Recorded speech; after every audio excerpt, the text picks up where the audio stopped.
dug here and we've hit rock, but listen to this.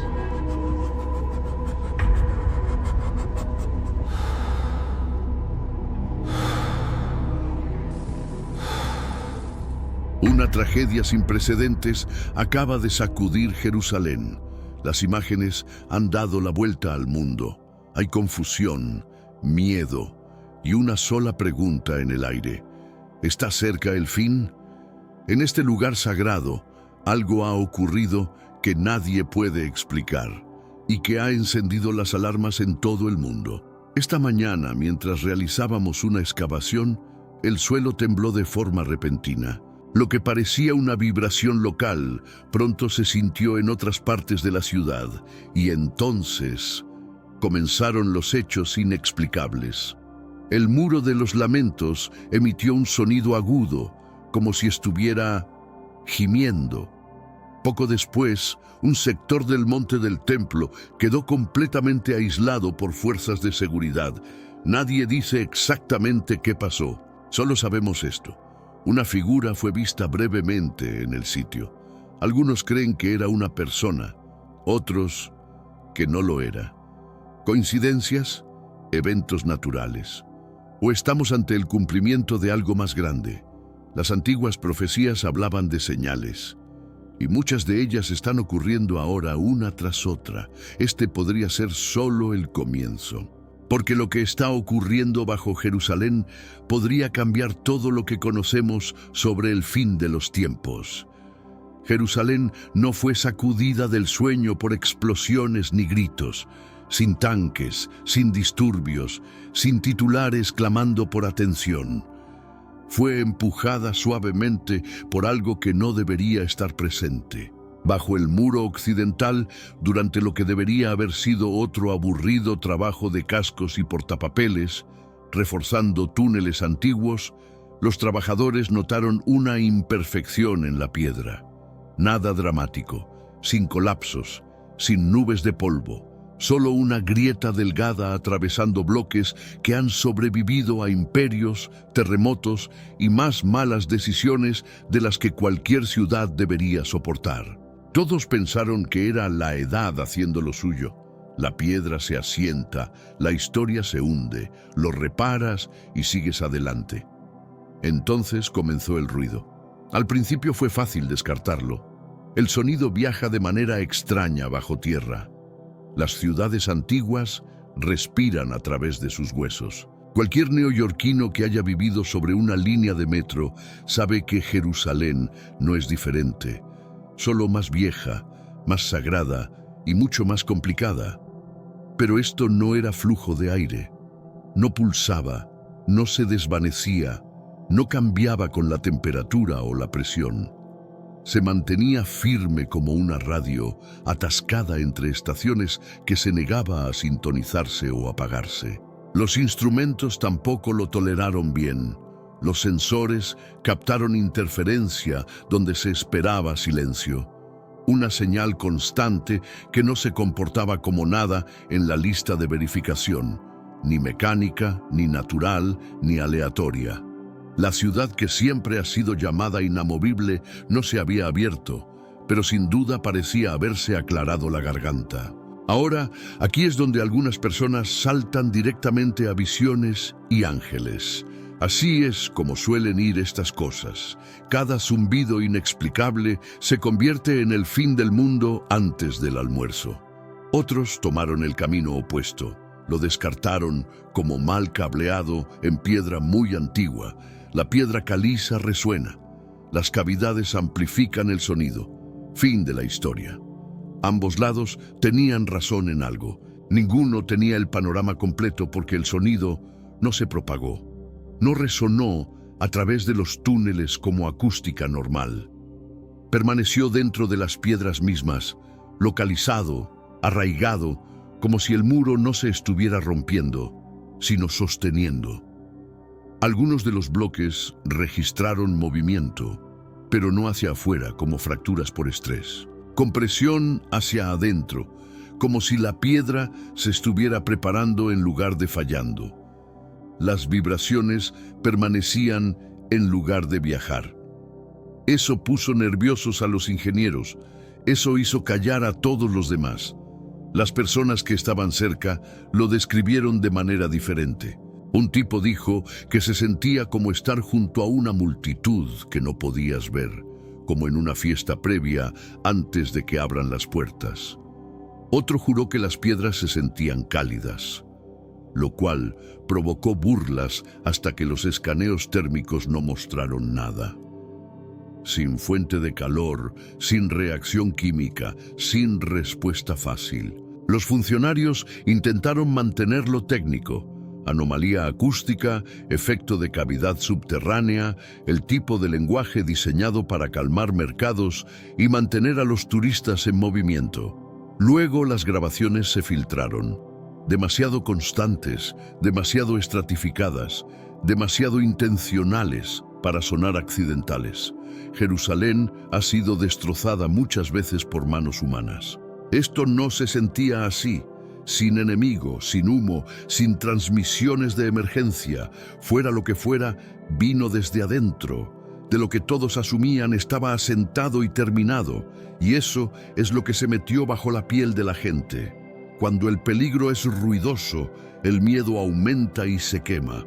Cuando es silencioso, el miedo se hunde y permanece. Las conversaciones bajaron una octava. La gente se quedaba más tiempo junto al muro, no exactamente orando, solo escuchando, como esperando un tren que no podían ver. El trabajo se detuvo. La sensación no desordenó las suposiciones. Porque si la piedra puede llevar más que peso, si puede llevar memoria, entonces esta ciudad no está solo construida sobre historia, está sentada sobre todo lo que alguna vez se le ha pedido al cielo aquí. Fue entonces cuando las viejas preguntas regresaron. ¿Por qué aquí? ¿Por qué ahora? ¿Y por qué se sentía menos como una falla y más como un toque? Jerusalén no hace incidentes aislados. Cuando algo cambia aquí, tiende a resonar hacia afuera. Siempre lo ha hecho. Esta ciudad no se aclara la garganta sin cambiar la habitación. Lo que hizo esto diferente no fue el caos, fue el enfoque, y aún no había terminado. El pico no llegó con un estallido, llegó con una marca de tiempo. Ese detalle importó solo porque múltiples instrumentos se agudizaron en el mismo instante. La señal se clarificó bajo tierra mientras la ciudad arriba continuaba como cualquier otra mañana, sin sirenas, sin alertas. Luego alguien notó la coincidencia, luego alguien más. Diferentes salas, diferentes disciplinas, la misma referencia flotando por sí sola. Salmo 100 al 4. No gritado, no predicado, solo notado. Puertas, atrios, entrada. Lenguaje sobre aproximación, no llegada. Arquitectura, no abstracción. Fue entonces cuando el sonido cambió. No más fuerte, más limpio. El ruido superpuesto se alineó por un momento, como estática convirtiéndose en señal. Y justo entonces apareció un brillo a lo largo de la grieta en la piedra. No agua, no condensación. Una filtración delgada de los bloques mismos, aromática, desconocida, lenta. Nadie la tocó, nadie la nombró. No te apresuras a etiquetar cosas así, a menos que quieras estar equivocado para siempre. El muro siempre ha sido un lugar donde las palabras suben y las respuestas se toman su tiempo. Un límite, una sala de espera. Y ahora algo desde dentro del límite parecía responder no con lenguaje, sino con presencia. Aún así, nadie hizo afirmaciones, sin proclamaciones. No, esto significa exactamente esto. El libro antiguo nunca recompensó trabajos apresurados o intérpretes demasiado confiados. Sin embargo, presta atención cuando tiempo, lugar y significado se alinean sin intentarlo. Y esa alineación no se quedó quieta. En cuestión de horas, la pregunta cambió. Si la piedra puede contener lo que ha sido presionado en ella durante siglos, ¿dónde más en esta ciudad está aumentando la presión? El muro no es el centro, es el borde, un sobreviviente, un testigo. La atención se movió cuesta arriba, hacia adentro, hacia terreno que siempre ha llevado más peso del que los mapas pueden explicar, hacia canales en los que nadie concuerda plenamente, hacia umbrales que la historia insiste son reales, creas en ellos o no. Esto no era un llamado al pánico, pero era un llamado a prestar atención. Porque la historia muestra que cuando Jerusalén entra en uno de estos momentos, cuando sonido, sustancia y escritura comienzan a rimar, los eventos no se dispersan, se aprietan. Lo que antes tomaba generaciones comienza a suceder más cerca. Esto no era el final de nada, pero pudo haber sido el primer clic en una secuencia, y lo que siguió no se alejó de este momento, se adentró más en la ciudad. La atención no se movió hacia los titulares, se movió hacia abajo, debajo del monte del templo. Mientras los equipos rastreaban antiguos canales de agua, el tipo de trabajo ingrato sobre el que nadie tuitea, apareció una cámara que no estaba en ningún mapa digno de confianza, no volada, no forzada, solo revelada. La presión cambió, la piedra cedió, algo sellado por mucho tiempo decidió que era el momento. El lugar no se veía místico, sin runas brillantes, sin tonterías de Indiana Jones, solo paredes de piedra cortadas con un tipo de precisión más antigua. Surcos de agua que sugerían que quien construyó este sistema conocía la hidráulica como un granjero de Mississippi conoce el suelo.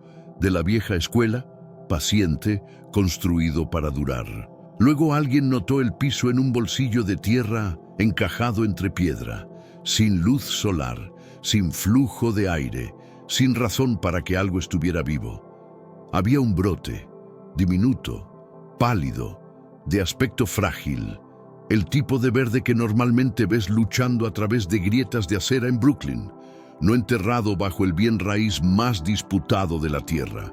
Ahora, antes de que alguien salte a milagros y transmisiones en vivo, aclaremos algo. Semillas sobreviviendo siglos. Eso no es fantasía. Las hemos desenterrado en Masada, en Siberia, en tumbas egipcias. La vida, resulta, es obstinada como el demonio. Aún así, esta no hizo que la gente se sintiera cómoda porque la cámara estaba seca, fría, privada de nutrientes, sin ciclo de luz, sin desencadenante claro. Cada explicación simple funcionó hasta que no lo hizo, hasta que los datos dejaron de alinearse limpiamente. Los biólogos lo llamaron latencia llevada al extremo. Los arqueólogos lo llamaron improbable, pero no imposible. Algunas personas con micrófonos de podcast lo llamaron prueba de todo, que es generalmente como sabes que debes retroceder. Pero aquí está la parte que nadie pudo desechar. El brote no era aleatorio. Sus raíces seguían los canales de agua con precisión escalofriante, enhebrándose en microfracturas en la piedra como si supieran dónde estaban las venas. El crecimiento era lento, dolorosamente lento pero constante, sin mutaciones, sin agresión, solo persistencia silenciosa como si hubiera estado esperando. Jerusalén ha visto muchos símbolos forzados sobre ella. Esto no se sentía forzado, se sentía ganado, como cuando un vecindario antiguo cambia, no porque alguien volteó casas, sino porque el tiempo finalmente inclinó la balanza. Algunas personas murmuraron sobre señales, otros pusieron los ojos en blanco y dijeron que era solo biología haciendo lo que hace cuando le das suficiente tiempo y suficiente oscuridad. Ambos bandos tenían la mitad de razón, porque la escritura, si la lees sin apagar tu cerebro, nunca prometió fuegos artificiales. Sobre vida apareciendo donde no debería, no porque alguien gritara órdenes al cielo, sino porque el Creador siempre ha preferido el crecimiento sobre el espectáculo. Piensa menos en rayo, más en jardinero que sabe cuándo dejar descansar el suelo. La fecha fue notada después casi por accidente, registrada el día 22 del segundo mes. Nadie hizo un sermón de ello, pero algunas personas lo rodearon silenciosamente. como mecánicos que notan un sonido que han escuchado antes. Apocalipsis habla de un árbol en medio de una ciudad, no como una vía de escape, sino como reparación, hojas para sanación, raíces donde el daño es más profundo, restauración, no demolición. Esa idea flotó en la habitación porque fuera lo que fuera bajo el monte del templo. No se estaba extendiendo rápido, no estaba conquistando nada, no estaba brillando ni exigiendo atención, estaba haciendo lo menos dramático posible, estaba creciendo y eso importó especialmente después de lo que sucedió en el muro occidental. La piedra recordó, ahora el suelo respondió. Juntos ya no se sentía como coincidencia, se sentía como secuencia, como si la ciudad no estuviera gritando profecías, sino aclarándose la garganta y diciendo, presten atención a cómo funciona realmente la vida. Jerusalén ya no hablaba en fragmentos. Estaba contando una historia a la vieja usanza, lenta, enterrada e imposible de apresurar. Esta vez, nada surgió del suelo, bajó del cielo. Mientras Jerusalén seguía cargando esa tensión de bajo grado, después de que la piedra se agitó y algo verde decidió vivir donde no debería, la gente comenzó a prestar atención al este. No porque alguien estuviera cazando señales, sino porque el cielo sobre el Monte de los Olivos comenzó a actuar extraño. Como se siente el aire antes de un tornado del Medio Oeste o justo antes de que un cielo de California se vuelva de ese naranja de incendio forestal que te encoge el estómago. Algo no cuadraba. Alrededor del mediodía, la luz se adelgazó. No delgada como al atardecer, más como si alguien bajara el mundo un nivel. Las sombras se alargaron demasiado, demasiado temprano. Salieron los teléfonos. Alguien murmuró, eclipse, porque eso es lo que decimos cuando la luz del día se vuelve extraña. Pero no era eso. Los astrónomos verificaron rápido. La luna en ninguna parte cerca del sol, sin alineación, sin excusa cósmica, solo un frente atmosférico denso, polvo, capas de nubes a gran altitud, presión apilándose de manera incorrecta, rodando y negándose a moverse como se suponía. La oscuridad no se estrelló, se asentó. Desde el Monte de los Olivos podías ver mejor. La ciudad abajo no desapareció. Se atenuó como una habitación cuando se corta la energía, pero las ventanas aún brillan en gris. Sin bordes afilados, sin drama, solo una sombra mate pesada presionada sobre todo. Y aquí está la parte. Nadie podía tomar fotos apropiadas en Instagram. La ciudad quedó en silencio. Sin sirenas, sin gritos. Silencio como cuando una tormenta de nieve golpea Nueva Inglaterra al mediodía e incluso las autopistas se callan. Silencio como confinamiento solitario. No castigo, solo quietud forzada. Ningún lugar donde mirar excepto hacia adentro. La gente no vio visiones en las paredes, ninguna película en la piedra. Cualquiera que afirmara eso probablemente ya estaba vendiendo mercancía en línea. Lo que sucedió fue peor y más honesto, sin nada moviéndose, sin nada parpadeando, sin nada que te distrajera. La gente quedó a solas consigo misma. Los remordimientos se volvieron más fuertes. Las viejas conversaciones se reprodujeron. Las elecciones que pensabas que habías enterrado volvieron tocando el cristal. Eso es lo que pasa con la oscuridad a plena luz del día. No te esconde, te acorrala. La sombra se mantuvo durante 2 horas y 13 minutos, suficiente tiempo para dejar de revisar tu reloj. Suficiente tiempo para dejar de esperar a que alguien más lo explique. Suficiente tiempo para que los chistes nerviosos mueran y las burlas se queden sin vapor. Los meteorólogos lo llamaron una convergencia rara, polvo transportado alto desde el desierto, densidad de nubes en capas, difusión de luz en los ángulos incorrectos. Todo eso tiene sentido, nada de eso explica por qué se sintió como si la ciudad estuviera siendo interrogada.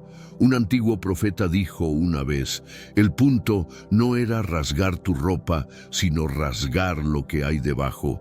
No ruido, no actuación, solo ajuste de cuentas. Esa línea flotó silenciosamente, no predicada, notada. Algunas personas lloraron, algunas se fueron temprano como si se hubieran quedado demasiado tiempo en una habitación donde la verdad se volvió incómoda. La mayoría simplemente se quedó ahí, manos en los bolsillos, mirando la nada, sin pánico, sin disturbios, solo espera. Cuando la luz finalmente regresó, no se encendió de golpe. Se fue aliviando lenta e incómodamente, como ojos ajustándose después de un túnel largo. La ciudad tampoco volvió de golpe. El tráfico se movió, pero más lento. Las voces permanecieron bajas. Ocurrieron algunas disculpas que habían estado atrasadas durante años. Fue entonces cuando hizo clic para mucha gente.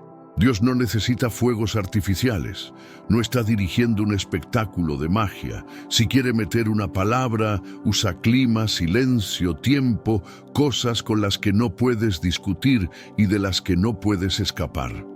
Primero la piedra recordó, luego el suelo respondió, ahora el cielo sostuvo un espejo, no juicio como un martillo, corrección como una pausa. Jerusalén no estaba siendo castigada. Estaba siendo abordada capa por capa, la forma en que hablas con alguien que todavía te importa, y si la luz del día misma podría convertirse en una habitación silenciosa donde las conciencias hacen eco, entonces el próximo capítulo no iba a caer de las nubes. Vendría de algún lugar más seco, más silencioso, el tipo de lugar donde las palabras no brillan, esperan. Cerca de Qumran, donde el desierto todavía sabe cómo callarse, apareció una cueva después de que la erosión hiciera su trabajo lento y honesto.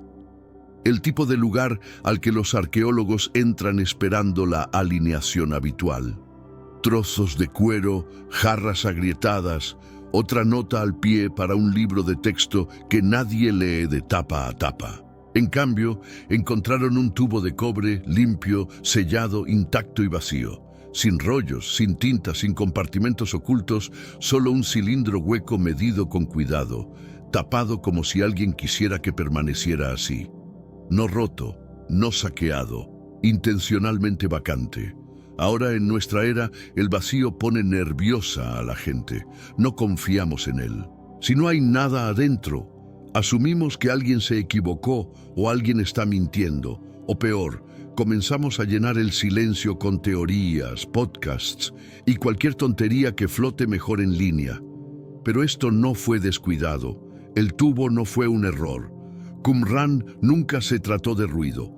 Toda esa comunidad vivió como monjes antes de que los monjes fueran geniales, alejándose del circo, escribiendo cosas, luego escondiéndolas de un mundo en el que no confiaban con significado todavía. Entonces, un recipiente vacío apareciendo ahí aterriza diferente. Las pruebas fueron aburridas. Eso es importante. Sin radiación, sin reacciones, solo cobre y aire. Cualquiera que esperara fuegos artificiales o espectáculos láser divinos se fue a casa decepcionado. Bien porque el golpe real no aterrizó en el laboratorio. Aterrizó después. Cuando nadie estaba tratando de hacer que significara algo, la gente comenzó a darse cuenta de que lo que les molestaba no era lo que el tubo contenía, sino lo que se negaba a contener. Sin instrucciones, sin hoja de trucos de profecías, sin respuestas empaquetadas para compartir fácilmente, solo silencio. Y en un mundo donde todos están gritando, donde tu teléfono vibra como un tic nervioso, y las opiniones vienen precargadas, ese tipo de silencio golpea como una habitación cerrada, confinamiento solitario, sin las barras. Tú y tus pensamientos, sin algoritmo que te rescate. Algunas personas se rieron. ¿Y qué? Está vacío. Gran cosa. Las mismas personas que no pueden sentarse en un semáforo en rojo sin revisar las notificaciones. Otros se pusieron inquietos, no asustados, expuestos, como darse cuenta de que la música se detuvo y eres el único que sigue bailando. Eso es lo del vacío. No te acusa, espera a que te acuses a ti mismo. Los antiguos escritores solían decir que la palabra funciona como un espejo, no como un megáfono. No grita direcciones, te muestra dónde ya estás parado. Esa idea tiene sentido una vez que dejas de esperar que el Todopoderoso ejecute efectos especiales como una residencia en Las Vegas. Dios no necesita tallar mensajes en el cielo. A veces simplemente despeja la habitación y deja que el eco haga el trabajo. El tubo de cobre nunca habló, nunca brilló, nunca reveló nada oculto. Y de alguna manera, eso le dijo a la gente más de lo que 1000 letras brillantes jamás podrían. Jerusalén ya había sido recorrida a través de piedra, suelo, cielo, cada capa despojando las distracciones. Este fue el movimiento final. Sin sonido, sin imagen, solo un contenedor que hizo una pregunta contundente. Si todo el ruido se ha ido, ¿qué queda realmente dentro de ti? Eso asustó a la gente más de lo que la oscuridad al mediodía jamás lo hizo. Porque el silencio no se dobla a tus creencias. No puedes debatirlo. No puedes verificarlo para someterlo. O te sientas con él o huyes. Qumran siempre ha sido un recordatorio de que no todo lo sagrado llega ruidoso. Algunas cosas están selladas hasta que el mundo se canse de escucharse hablar. La secuencia no terminó con una proclamación, terminó con una pausa. Y en esta era donde todos están llenos de opiniones y hambrientos de significado, esa pausa podría ser lo más fuerte que alguien haya escuchado en años. Jerusalén nunca ha sido solo una ciudad. Es más como un espejo junto al que la gente sigue caminando, porque no les gusta el ángulo. Cuando las cosas están tranquilas allí, a nadie le importa. Es ruido de fondo. Pero cuando Jerusalén comienza a actuar, grietas, tensión, sincronización extraña, la gente levanta la vista instintivamente, no porque sean santos, sino porque en algún lugar profundo sabemos que esa ciudad tiene una forma de decir la verdad que nadie más quiere decir en voz alta. Y en este momento el reflejo no es halagador. Mira alrededor. Las líneas que solían ser sólidas ahora están en debate. Lo correcto y lo incorrecto ya no son anclas, son configuraciones ajustables. La moralidad se ha vuelto como las preferencias de aplicaciones. Ajústala hasta que se sienta cómoda. Desliza lo que te haga sentir incómodo. Cosas que solían levantar cejas ahora reciben aplausos. Cosas que solían hacer que la gente se detuviera ahora se marcan como progreso. Mientras tanto, la reverencia no desapareció. Fue reemplazada por ruido, por contenido, por estimulación interminable. Intercambiamos silencio por listas de reproducción de Spotify que nunca terminamos. Reflexión por bucles de TikTok que ni siquiera recordamos haber visto. El botón de repetición del alma se presiona cada mañana y cada advertencia obtiene 5 minutos más. Esto no es libertad, es dependencia de dopamina. Estamos entretenidos fuera de nuestras mentes y aburridos fuera de nuestras almas. Y sí, la religión todavía está presente, pero seamos honestos, mucho de ella se ha vuelto blanda. Todo el lenguaje, nada del peso, ritual sin arrepentimiento. Fe como vibra, no como rendición. La gente se reúne, canta, publica citas, pero nadie tiembla más. La creencia obtiene un pulgar arriba, la obediencia se negocia. Dios es reconocido como un cameo de celebridad. Agradable verlo, pero no dejes que arruine el guión. Ese tipo de fe no confronta nada, no advierte, no cambia a la gente. Solo los hace sentir cómodos, seguros, afirmados y completamente desprevenidos. Cuando aparece el verdadero problema, cuando aparecen señales, interrupciones reales, no cebo de superstición, no aterrizan. Son tendencia por un día, luego desaparecen bajo el próximo titular, la próxima caída, la próxima distracción. El shock se desvanece, la reflexión se pospone, la vida se desplaza. Mismo ciclo cada vez. El libro no desapareció, simplemente lo silenciamos. Se reactiva durante crisis, desastres naturales, guerras, pérdidas. Luego se silencia nuevamente una vez que las cosas se sienten normales. Las advertencias se suavizan, las demandas se retrasan, la responsabilidad se reprograma indefinidamente. Y aquí está la parte que la gente se pierde. El silencio del cielo no significa aprobación, generalmente significa paciencia. Los recientes trastornos de Jerusalén no se tratan solo de piedra y calles, exponen cómo responde la gente cuando suena la alarma. Se detienen o deslizan, escuchan o lo explican, reflexionan o presionan, resume. Esa ciudad no controla el mundo, lo revela. Cuando Jerusalén tiembla, es como un foco encendiéndose en una habitación oscura. Nada nuevo se agrega. Finalmente, ves lo que ya está ahí. Y la pregunta que fuerza no es mística, es dolorosamente práctica. ¿Estamos realmente respondiendo a las advertencias o solo aprendiendo a vivir con ellas? Porque la historia es bastante clara en esta parte. Ignora el espejo lo suficiente y la situación no se mantiene sutil. Escala. Lo que sucede a continuación no depende de cuadros de profecías o especulaciones de Internet. Depende de si alguien finalmente baja el teléfono el tiempo suficiente para tomar en serio el reflejo. Y ahí es donde va esta historia a continuación. Cuando el suelo tiembla, no se trata solo de grietas en el pavimento. Se trata de obstáculos que aparecen y que ya estaban en el camino. Cualquiera que haya vivido una recesión, un mal divorcio o un mercado roto sabe esto. La presión no crea problemas, los expone. La misma regla se aplica aquí.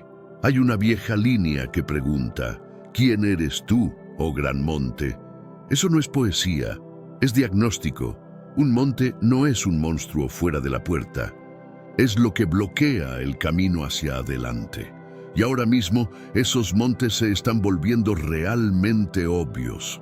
No porque la gente no sepa mejor, porque siguen presionando posponer.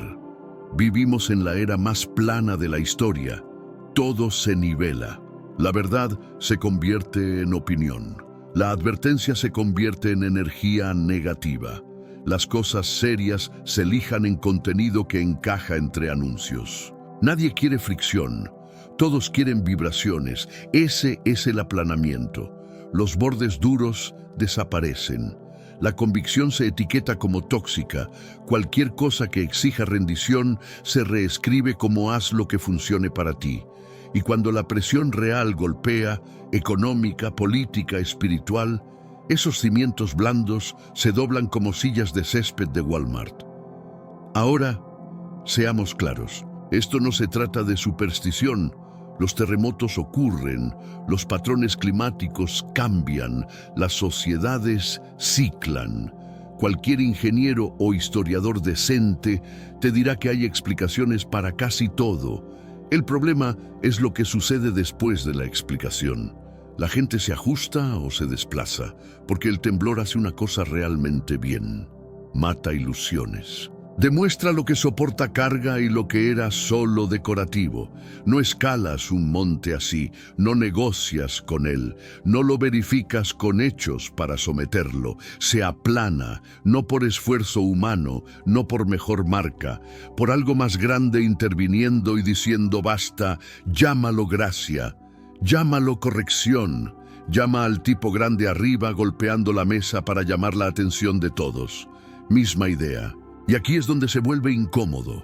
El temblor no es el final, es la preparación. Cada vez en la historia, cuando los cimientos comienzan a temblar, algo oculto viene después. No inmediatamente, no ruidosamente, sino deliberadamente. Lo que nos lleva a Jerusalén. Porque ahora mismo, mientras la mayoría de la gente está ocupada discutiendo en línea, sucedieron dos cosas que generalmente no se alinean en la misma oración. En el monte del templo, terreno que no ha escuchado este sonido en casi 2000 años, se sopló el shofar, no para turistas, no para contenido, resonando en piedra que recuerda cosas mejor de lo que nosotros lo hacemos. Y al mismo tiempo, en silencio, sin conferencias de prensa ni titulares llamativos, comenzaron a circular rumores entre arqueólogos e informantes de seguridad. Rumores de una cámara sellada profundamente debajo del monte, una cámara que nadie ha mapeado públicamente, y lo que creen que podría estar adentro, el arca. Sí, esa arca. Ahora, antes de que la sección de comentarios se derrita, no, nadie la ha transmitido en vivo. No hay una caja brillante en TikTok. Y sí, la mayor parte de esto todavía podría tener explicaciones perfectamente racionales. Los rumores de excavación siempre circulan en Jerusalén. Pero aquí está la parte que debería hacerte pausar. El arca nunca se trató de espectáculo. No era un accesorio. Era una línea que no cruzabas casualmente. En las viejas historias, los montes se aplanaban, los ríos se detenían, los ejércitos se congelaban, no porque la gente fuera poderosa, sino porque algo santo aparecía y reorganizaba la realidad. Si incluso un susurro de eso es cierto, entonces el temblor no fue aleatorio y el aplanamiento no ha terminado. Entonces, aquí está la pregunta real. No para teólogos, no para adictos a las conspiraciones, sino para personas regulares que viven de cafeína, dopamina y negación. Si el terreno se está nivelando, ¿sobre qué estás parado exactamente? Porque si lo que viene después es exposición, no querrás perdértelo. Y si el arca realmente está de vuelta en la conversación, esta historia acaba de entrar en un capítulo completamente nuevo. Sucedió durante Sukkot, una de esas semanas en que Jerusalén está abarrotada hombro con hombro. Peregrinos, turistas, familias arrastrando niños, pasando la ciudad vieja como si fuera una feria del condado con mejor historia. Músicos callejeros, cantos de oración saliendo de callejones, velas tambaleándose con el viento. Nada místico en esa parte. Solo otra temporada sagrada haciendo lo que siempre ha hecho. Luego la ciudad quedó en silencio de una manera que los locales notan inmediatamente. No silencio, Jerusalén nunca se calla, sino una pausa. Como cuando un estadio se queda quieto justo antes de un lanzamiento que todos saben que viene, y fue entonces cuando la gente comenzó a escucharlo. Bajo, largo, metálico, no lo suficientemente fuerte como para hacer vibrar las ventanas, no lo suficientemente suave como para ignorarlo. Un sonido que no se sentía como si viniera de altavoces o sirenas o equipos de construcción, porque créanme, Jerusalén tiene los tres en bucle. Algunos dijeron que sonaba como un shofar, otros dijeron una bocina de niebla enterrada bajo tierra. Unos pocos fueron directamente a ángeles, lo cual, sin ofender, es generalmente donde el pensamiento crítico va a morir. Salieron los teléfonos. Por supuesto que sí. Este es el sacramento moderno. Si no se graba, no sucedió. Lo que importa es esto. El sonido apareció en las grabaciones. No limpio, no nítido, pero ahí, un zumbido sostenido con un tono ondulante que se desplazaba por diferentes partes de la ciudad en diferentes momentos. Ciudad Vieja, Monte de los Olivos, valles donde el sonido no debería viajar como lo hizo. Las autoridades hicieron lo que las autoridades siempre hacen. Se encogieron de hombros, luego explicaron túneles de viento, inversión de temperatura, corredores de piedra actuando como amplificadores naturales, resonancia entre paredes antiguas e infraestructura moderna. Y aquí está la cosa, esas explicaciones no son estúpidas, en realidad son sólidas. Cualquiera que haya leído sobre el zumbido de la torre, el zumbido de Windsor, o esas llamadas trompetas del cielo, sabe que el mundo hace ruidos extraños sin pedir permiso. La tierra gime, las ciudades resuenan, el sonido se dobla, no se requiere milagro. Pero aquí es donde se pone incómodo. Ninguna de esas explicaciones pudo identificar una fuente. Sin maquinaria, sin instrumento, sin dirección única, solo un sonido que apareció, se movió, se desvaneció y volvió antes del amanecer. La gente cerca del muro occidental reaccionó de manera diferente dependiendo de su cableado. Algunos oraron, algunos lloraron, algunos simplemente se quedaron ahí, brazos cruzados, tratando de pretender que su columna vertebral no hormigueaba. Algunos transmisores en vivo declararon el fin del mundo antes de que sus baterías murieran. Y sí, estaban los adictos a la superstición habituales conectando puntos con crayón, convirtiendo el ruido de fondo en código Morse divino. Eso sucede cada vez que Jerusalén estornuda, pero incluso los escépticos no se rieron porque esto no era histeria, no era sugestión masiva. Demasiadas grabaciones, demasiados ángulos, demasiadas personas que no se conocían, describiendo lo mismo en el mismo idioma. Un shofar que nadie estaba soplando. Ahora, aquí es donde se pone interesante y donde no voy a insultar tu inteligencia pretendiendo que esto es un libro emergente de la Biblia. En la tradición judía, el shofar no es música de fondo. Es una señal, un llamado de atención, un sonido que no ignoras a menos que estés planeando lidiar con las consecuencias después. En física, el sonido de baja frecuencia viaja más lejos, se dobla alrededor de obstáculos y juega con la percepción humana de maneras que todavía no entendemos completamente. Dos marcos completamente diferentes, mismo efecto. Y aquí está la parte que nadie en las noticias por cable tocó. El sonido no vino de arriba. Cada analista de audio serio que miró las formas de onda dijo lo mismo en silencio. Fuera de registro, sonaba como si estuviera subiendo desde abajo. Ahora estaciona ese pensamiento justo ahí, porque si viste el video anterior, el que la gente discutió en los comentarios, recordarás la pregunta sin resolver que dejamos colgando.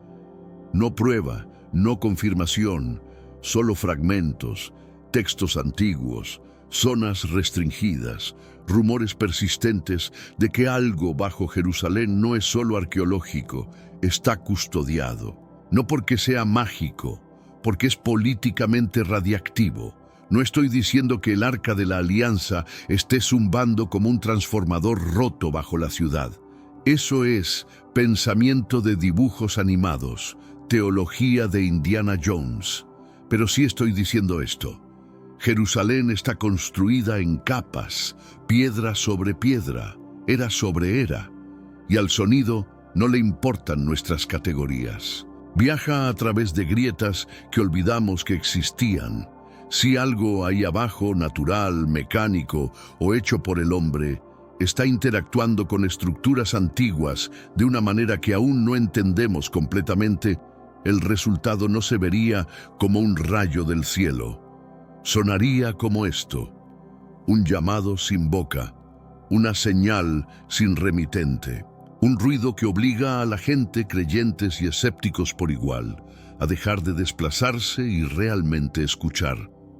Los viejos libros dicen que cuando suena el shofar no es para espectáculo, es para decisión, no miedo, alineación o, en términos más modernos, presta atención. Algo está cambiando y pretender que no lo escuchaste no hará que desaparezca. El sonido se desvaneció por la mañana. La ciudad se despertó. Las cafeterías reabrieron. Los argumentos se reanudaron. La vida como siempre marchó. Pero las grabaciones no olvidan. Y la piedra no miente para siempre. Si esto fue solo otro zumbido, la ciencia se pondrá al día. Siempre lo hace. Si no lo fue, entonces la historia real no se trata de un ruido en el aire. Se trata de por qué apareció ahora en esa ciudad, ¿verdad? Cuando ciertas cosas debajo de Jerusalén están repentinamente fuera de límites nuevamente. Aún no hay conclusiones, solo pistas. Y Jerusalén tiene un largo hábito de asegurarse de que las historias inacabadas no permanezcan enterradas. Entonces, vamos a despojar esto y dejar de pretender que cada cosa extraña necesita un coro y un rayo. Jerusalén tiembla a veces, las ciudades viejas hacen eso, la piedra se asienta, los túneles zumban, los sensores fallan. Los gobiernos entran en pánico más rápido de lo que TikTok difunde rumores. Nada de eso requiere un milagro, pero aquí está lo que no encaja bien. Y cualquiera que haya vivido lo suficiente conoce la diferencia entre improbable y convenientemente ignorado. Cuando aparece el ruido, se corta el acceso. Cuando las preguntas comienzan a formarse, los permisos desaparecen. Cuando algo debajo se vuelve interesante, todos de repente recuerdan la seguridad nacional. Eso no es teología, es burocracia 101. Y sin embargo, cada señal, cada rumor, cada puerta sellada sigue apuntando al mismo lugar debajo del mismo monte. No terremotos, no tumbas, no vibraciones, un objeto, un problema sin resolver que nadie quiere tocar sin guantes. El arca, no el accesorio de escuela dominical, no el recuerdo de Indiana Jones, la real, sea lo que eso realmente signifique, porque aquí está la verdad incómoda. Incluso los escépticos admiten cuando están fuera de cámara. Si algo como el arca todavía existe, no se anunciaría con fuego en el cielo. Se quedaría enterrada, silenciosa, controlada, clasificada, demasiado peligrosa políticamente, religiosamente, históricamente, para dejar que la luz del día se acerque. No sacas algo así para los turistas. Lo encierras y finges que es una cisterna de agua. Y antes de que la multitud de superstición comience a hiperventilar, no, esto no significa que Dios va a montar una nube de trueno mañana por la mañana. Cálmate, bebe agua. Pero sí significa esto: cuanto más tiempo permanece algo oculto, más presión se acumula a su alrededor. La historia funciona así, la verdad también. Cada civilización que intentó enterrar su fundamento finalmente tropezó con ella nuevamente. Roma, Washington, Silicon Valley. Elige tu veneno. Puedes ignorar los primeros principios por un tiempo, pero ellos no te olvidan. Llama a Dios el viejo de arriba, el relojero, el juez detrás de la cortina, no importa. Como quiera que lo llames, tiene una memoria larga y cero interés en nuestra estrategia de relaciones públicas. Si el arca todavía está ahí abajo, y ese es un gran sí, entonces esto no se trata de oro o reliquias. Se trata de responsabilidad sobre un pacto que el mundo moderno preferiría tratar como un contrato vencido. Y tal vez por eso nada se está confirmando ni negando. Porque una vez que esa caja sube, literal o figurativamente, la conversación cambia. No más teoría, no más ruido, no más esconderse detrás del contexto, solo la cuenta que vence. Así que no hay cuentos de hadas esta noche, tampoco hay respuestas finales, solo esto: Jerusalén no está actuando extraño porque el cielo esté aburrido. Está actuando extraño porque algo inacabado todavía está debajo. Y los asuntos pendientes tienen una forma de resurgir, estemos listos o no. El Medio Oriente todavía se está recuperando hoy de una tormenta monstruosa que cubrió gran parte de la región con nieve. Luces de rango. Oh, Dios mío. Un pasajero grabando el cielo oscureciéndose desde la ventana de su avión. Los arqueólogos que decodifican un antiguo pergamino de cobre han descubierto una cámara secreta enterrada profundamente bajo ruinas del desierto. Mientras los líderes mundiales continúan debatiendo el desarme y expanden los acuerdos de Abraham, Jerusalén está siendo arrastrada a un tipo muy diferente de tensión. Una que se siente menos como diplomacia y más como una advertencia sacada directamente de la profecía. Hoy en el Monte de los Olivos, en un momento que al principio parecía poco notable, el flujo ordinario del tiempo pareció vacilar. Lo que siguió no fue un informe aislado ni una visión privada, fue compartido. Miles de personas, separadas por idioma, cultura y creencia, encontraron el mismo fenómeno en el mismo momento. Un cielo, una perturbación, una manifestación inconfundible. Los cielos se abrieron, surgió un resplandor diferente a la luz familiar. Y en ese momento muchos sintieron no un final, sino un comienzo, el tipo que reorganiza lo que viene después. ¿Fue esto una rara ruptura atmosférica o el primer movimiento en una secuencia largamente descrita? Si el peso de esa posibilidad se asienta sobre ti con algo como inquietud reverente, quédate con nosotros. Ofrezcan sus oídos a las horas venideras, porque lo que sucedió en el Monte de los Olivos no está solo. Y los días venideros en Jerusalén pueden revelar por qué este momento importó más de lo que parecía al principio. Estoy hablando solo horas después del evento. Todavía no hay distancia, no hay desapego emocional. Los informes continúan llegando más rápido de lo que se pueden verificar. Sin embargo, todos describen la misma realidad central. Esto no se parece a los signos que nos hemos acostumbrado a debatir o explicar. No encaja en la categoría de maravillas aisladas o experiencias personales. Esto se alinea con lo que Jesús mismo describió como la señal que anunciaría su regreso. La señal final antes de que comience la última fase. Te pido que permanezcas atento, no te apresures más allá de lo que es incómodo, no te alejes de lo que desafía suposiciones familiares. Lo que ocurrió hoy en Jerusalén lleva un peso diferente a cualquier evento reportado desde la resurrección misma. Y cómo se recibe, se descarta, se examina o se atiende, puede importar mucho más de lo que estamos preparados para admitir. Imagina esto. En la ubicación exacta donde Jesús ascendió al cielo hace 2000 años, una fractura ardiente de luz dividió los cielos, colgando allí como un velo rasgado mientras las cámaras rodaban y los adoradores caían de rodillas. El sol está comenzando su lento descenso. Los peregrinos alinean los caminos del Monte de los Olivos. Muchos de ellos transmiten en vivo oraciones, reflexiones y vistas panorámicas hacia el monte del templo. El cielo está despejado, sin sistemas de tormentas, sin formaciones de nubes inusuales. Todo parece ordinario hasta que no lo es. Sin advertencia, una línea estrecha de luz se forma en lo alto del horizonte oriental. No destella como un rayo. No hay truenos, no hay cobertura de nubes.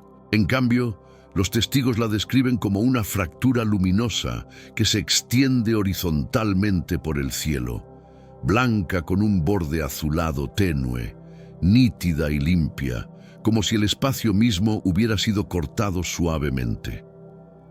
La atmósfera debajo parece cambiar. La gente habla de presión, no viento, sino peso. El aire se siente denso. Las conversaciones se interrumpen a mitad de oración. Algunos se arrodillan instintivamente. Otros comienzan a llorar sin entender completamente por qué. El metraje compartido en línea muestra bandadas de pájaros alterando sus rutas de vuelo abruptamente, desviándose del área como si encontraran una barrera invisible. El fenómeno dura no más de 2 o 3 minutos. Gradualmente, la línea se contrae. La luz se desvanece a medida que el cielo se sella nuevamente. En momentos, todo se ve normal.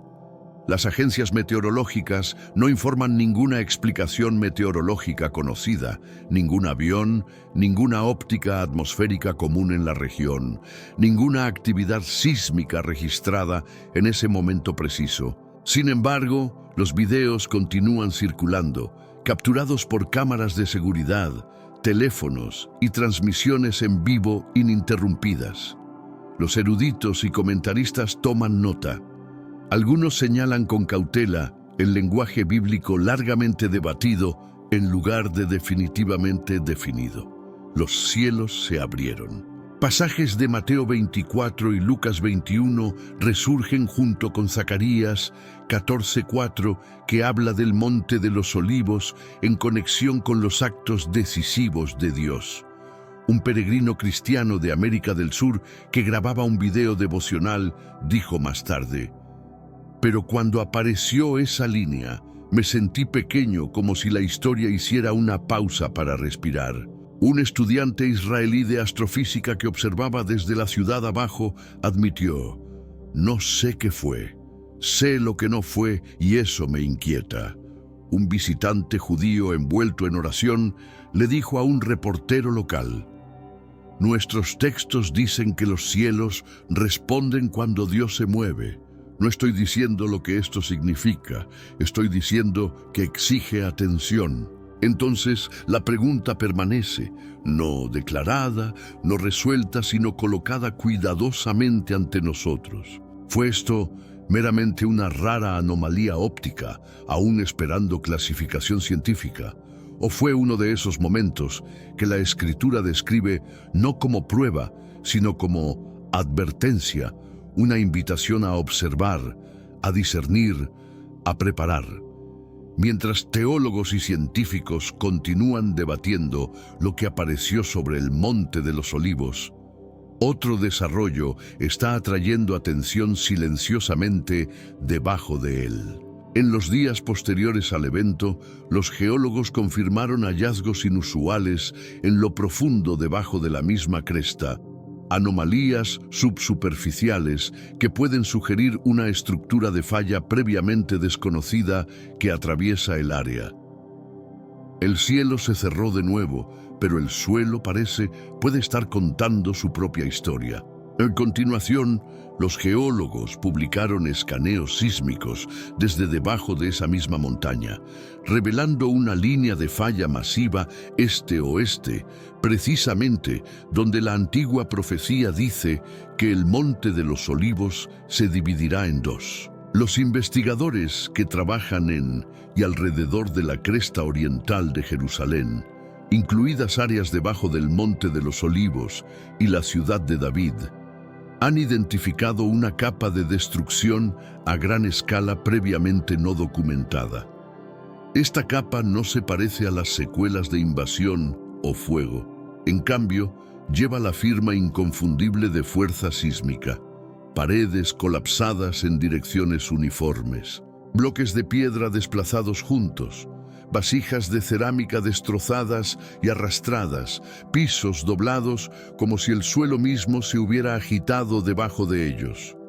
Los arqueólogos de la Autoridad de Antigüedades de Israel descubrieron esta capa mientras excavaban una estructura del período del primer templo en la ciudad de David.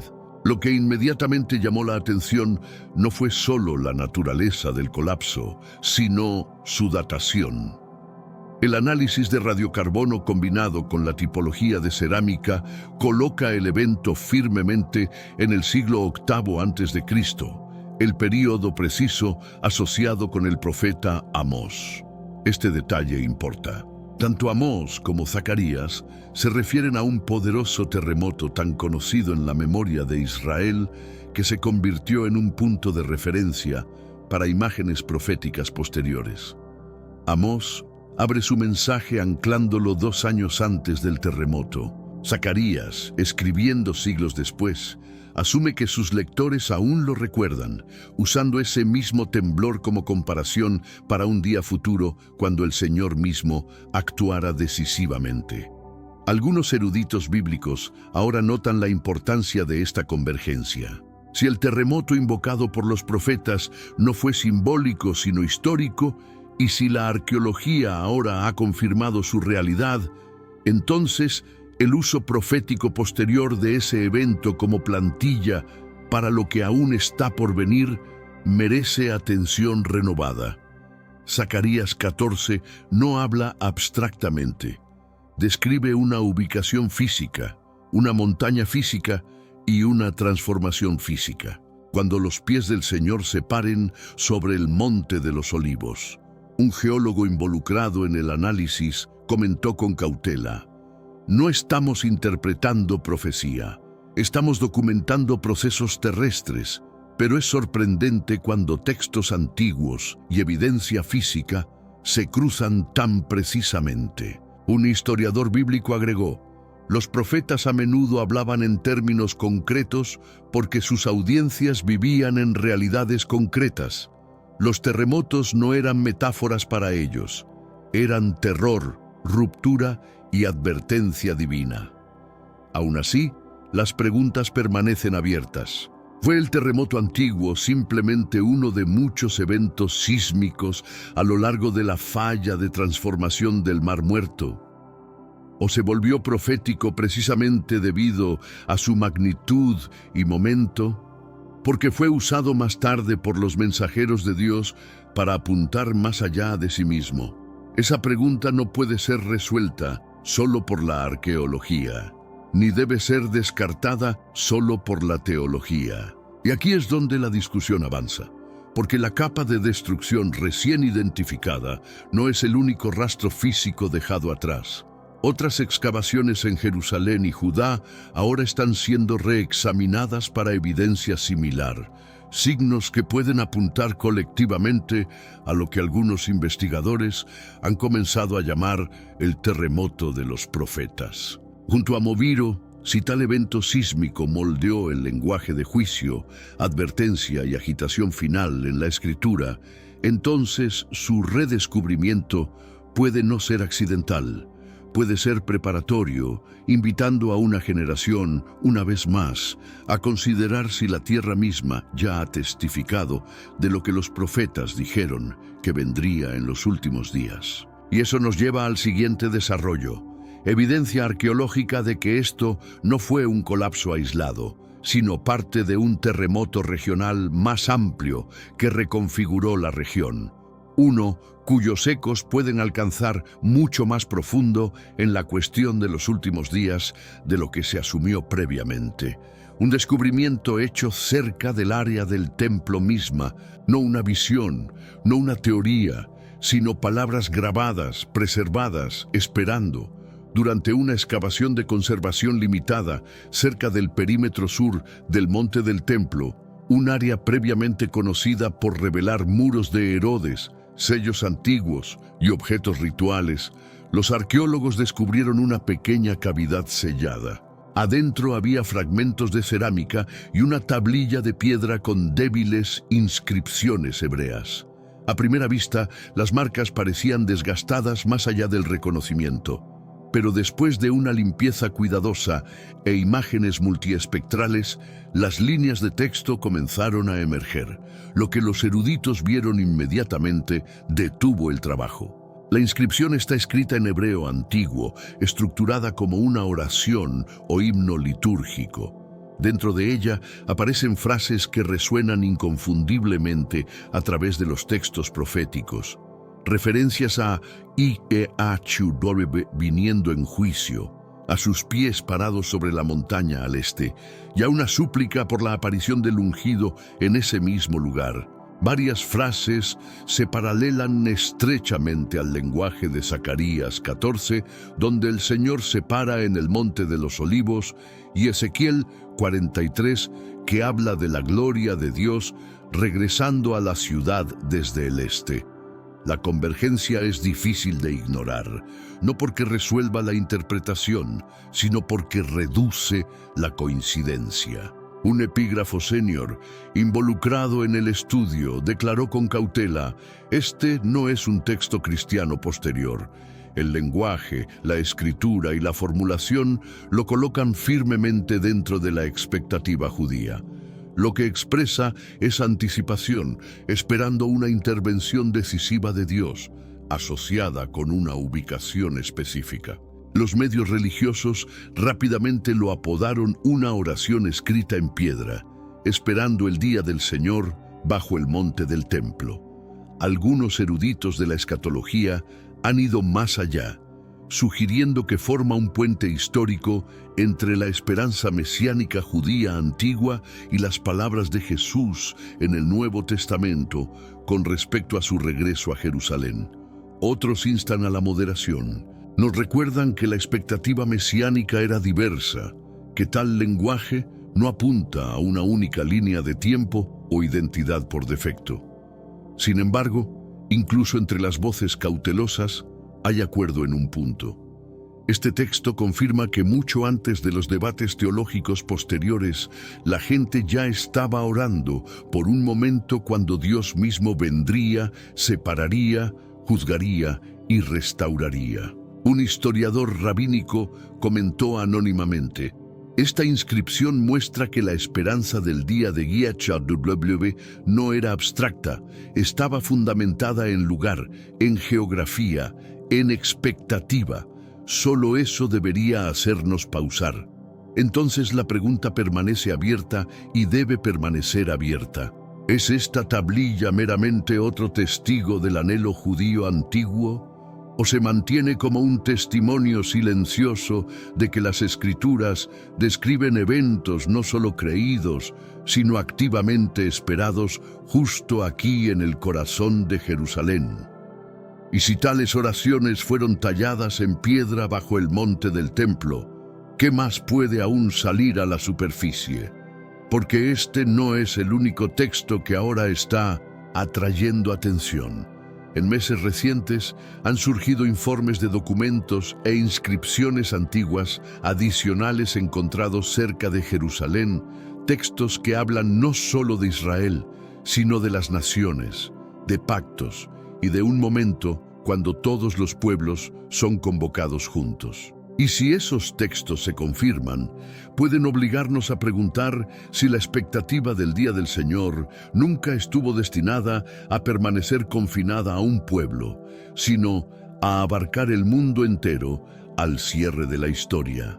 En meses recientes, la atención se ha dirigido a un descubrimiento más silencioso, pero potencialmente de gran alcance, hecho en una pequeña cueva en las franjas del desierto de Judea, no lejos de Jerusalén. El escenario en sí recuerda momentos anteriores en la historia arqueológica, cuando textos frágiles ocultos de la agitación resurgieron siglos después para remodelar cómo se entendía la Escritura. Dentro de la cueva, los arqueólogos descubrieron varios fragmentos deteriorados de manuscritos de cuero, textos escritos a mano que se cree se originaron en el período tardío del Segundo Templo. Al principio, los fragmentos parecían poco notables, incompletos, dañados y difíciles de ubicar. Pero a medida que los conservadores reconstruyeron lentamente el texto, comenzó a emerger un tema sorprendente. El manuscrito no se lee como escritura en sí, sino más bien como un comentario profético, una obra interpretativa que involucra textos bíblicos anteriores. Un pasaje particularmente difícil, una vez reconstruido, habla de una figura futura que establecerá un pacto con muchos por un tiempo determinado. Lenguaje que inmediatamente atrajo la atención académica. La misma sección hace referencia a la Ciudad Santa y la montaña de YHWH, anclando el pacto geográficamente en Jerusalén en lugar de tratarlo como una idea distante o puramente simbólica.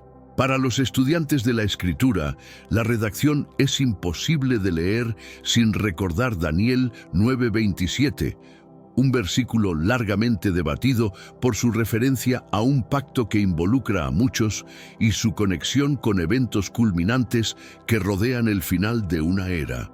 El sitio donde se sabía que el Arca de la Alianza había estado almacenada en Israel durante 2 décadas está a punto de ser excavado. Algo está temblando, tomando a Jerusalén y al mundo entero en este preciso momento histórico.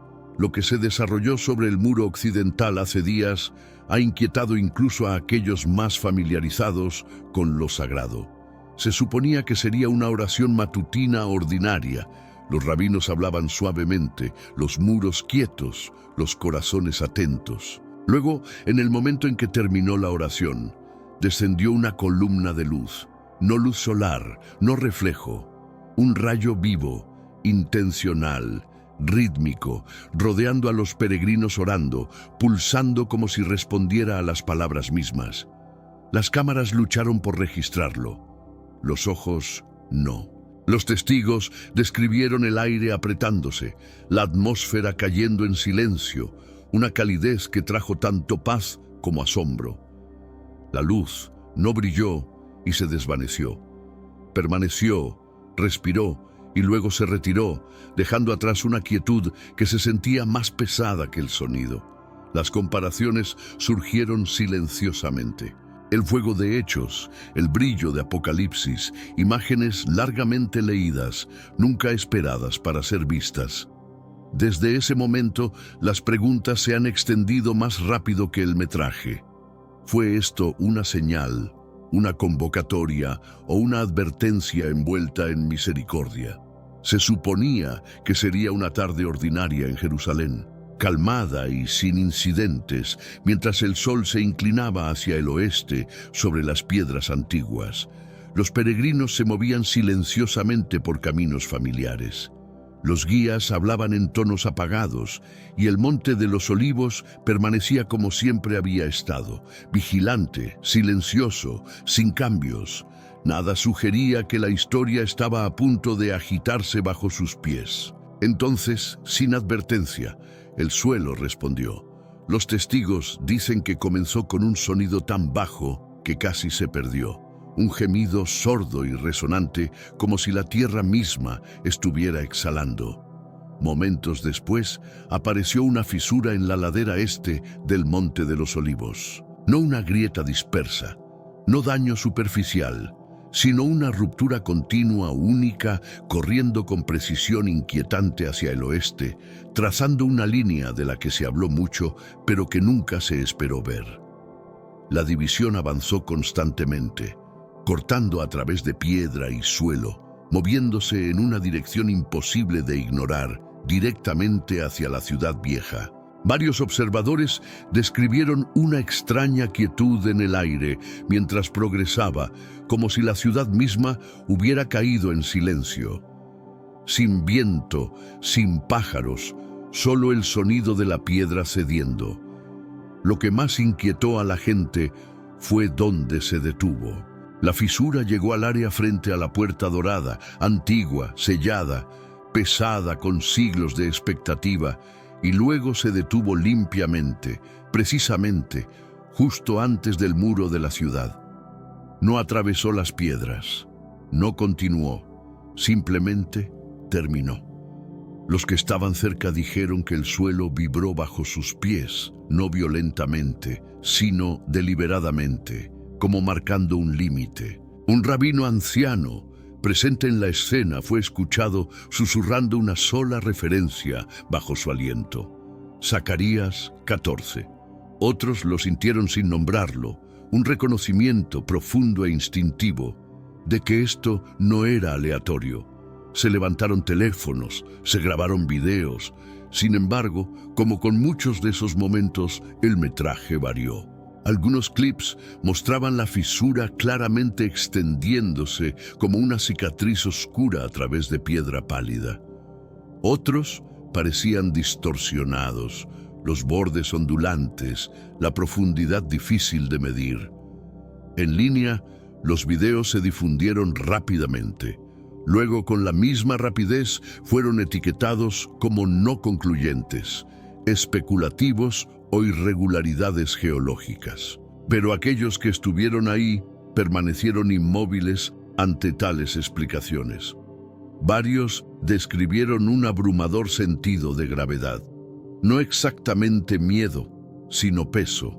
El tipo que presiona el pecho cuando uno se da cuenta de que está parado en la intersección del tiempo y el significado.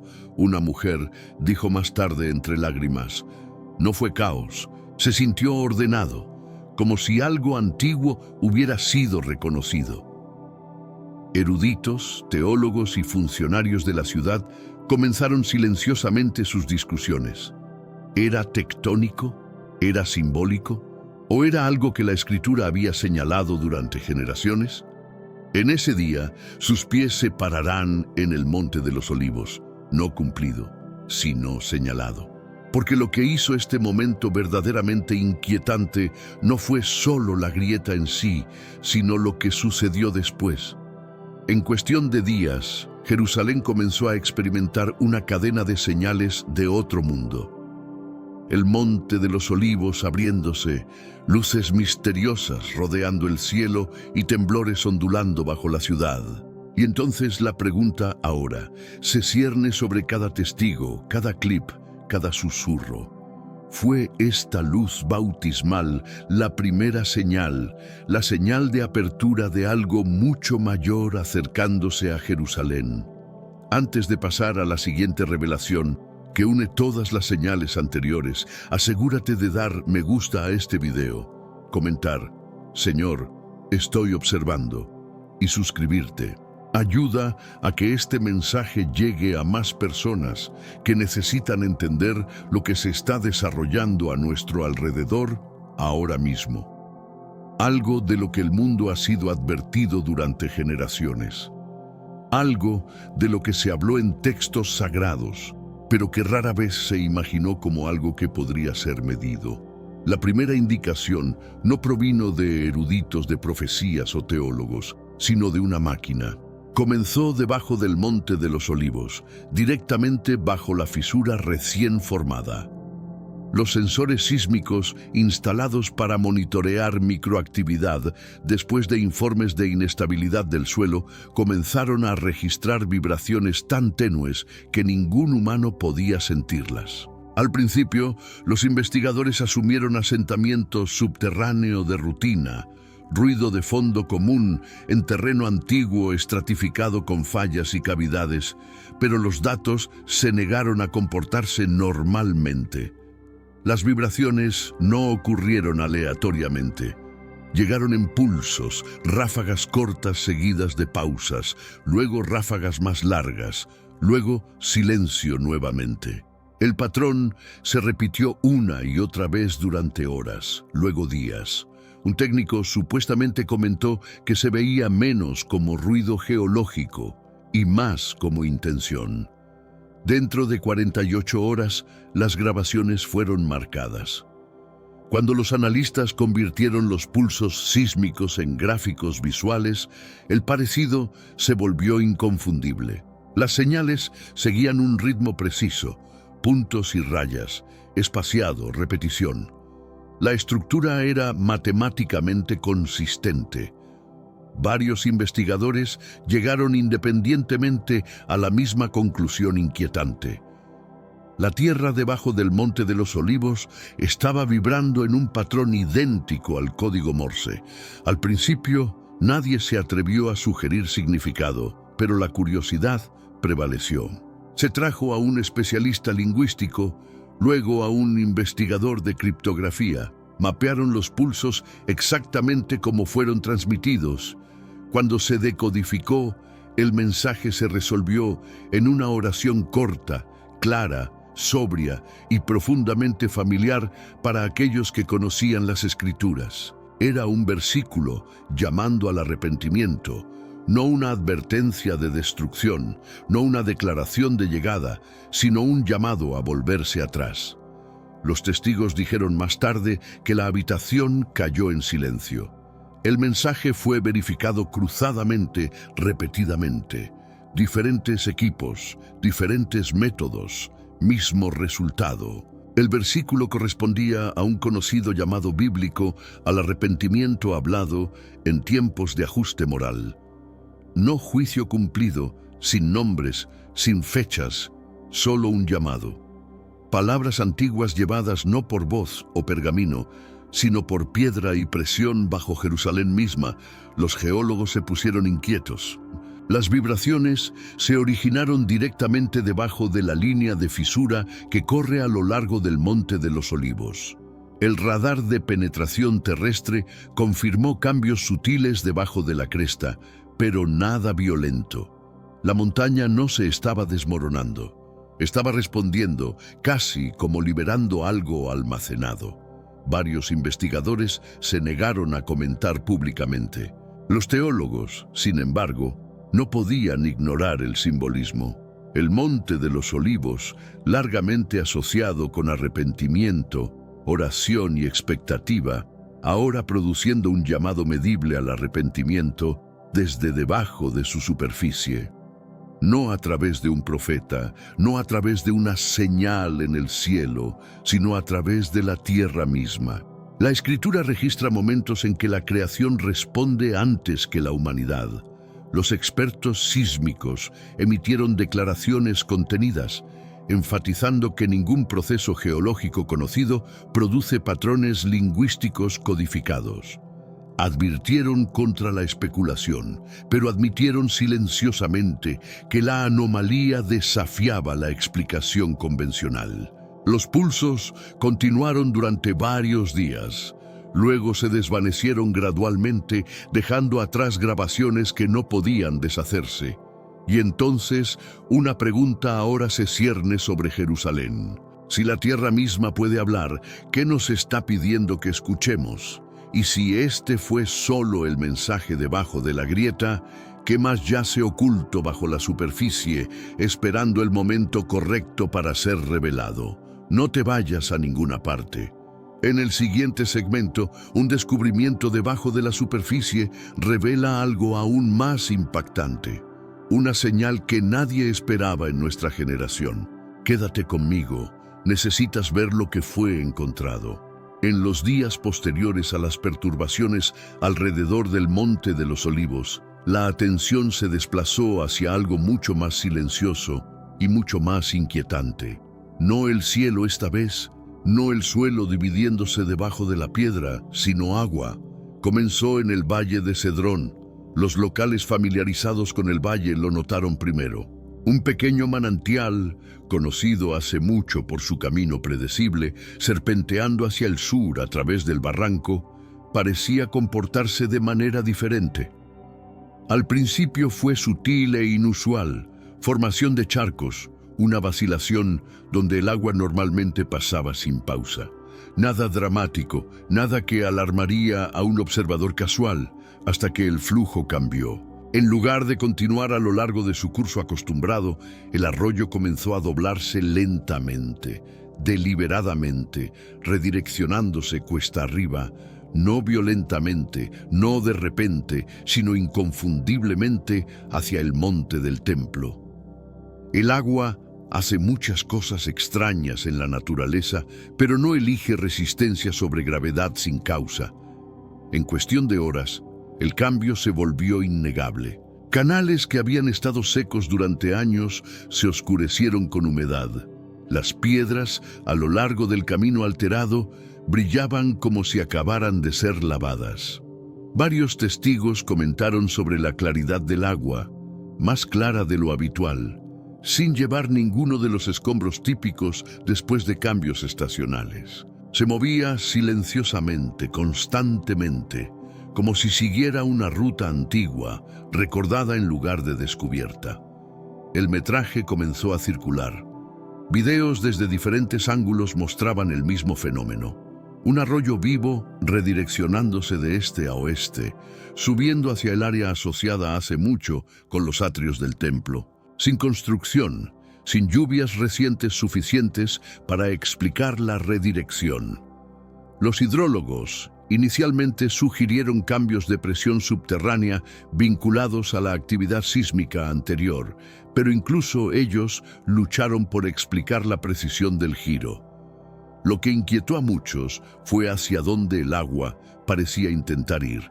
Las comparaciones con la Escritura surgieron casi inmediatamente. En el libro de Ezequiel hay una visión de agua fluyendo del templo, comenzando como un goteo, convirtiéndose en un río, trayendo vida donde quiera que vaya. Todo vivirá donde vaya el río. Durante generaciones, el pasaje fue leído simbólicamente, espiritualmente, no geográficamente. Sin embargo, aquí estaba agua en el Valle de Cedrón, moviéndose hacia el lugar mismo que Ezequiel describió. Algunos residentes dijeron que el aire alrededor del arroyo se sentía diferente, más fresco, más calmado. Un pastor que pasaba por el valle inferior notó que los animales bebían de él con entusiasmo, permaneciendo más tiempo de lo habitual. Otros hablaron de una extraña quietud a lo largo de las orillas, como si el sonido mismo se suavizara cerca del flujo. Nadie reclamó milagros. Nadie habló de sanaciones, solo de un sentido de que algo ordinario se había vuelto atento. Las autoridades emitieron breves declaraciones. Los funcionarios citaron redirección hidrológica temporal y aconsejaron al público no sacar conclusiones. Pero no se erigieron barreras, no se instalaron bombas. El agua fue permitida seguir su curso.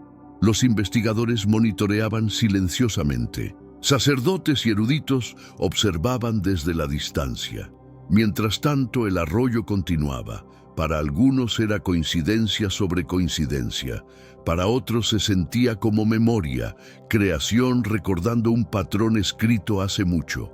Primero la montaña se agitó, luego el suelo habló, y ahora el agua se movía hacia el lugar donde el cielo y la tierra alguna vez se creyó que se encontraban. Si el río en la visión de Ezequiel comenzó como un goteo, entonces tal vez la pregunta ahora no es qué está sucediendo, sino qué etapa estamos presenciando.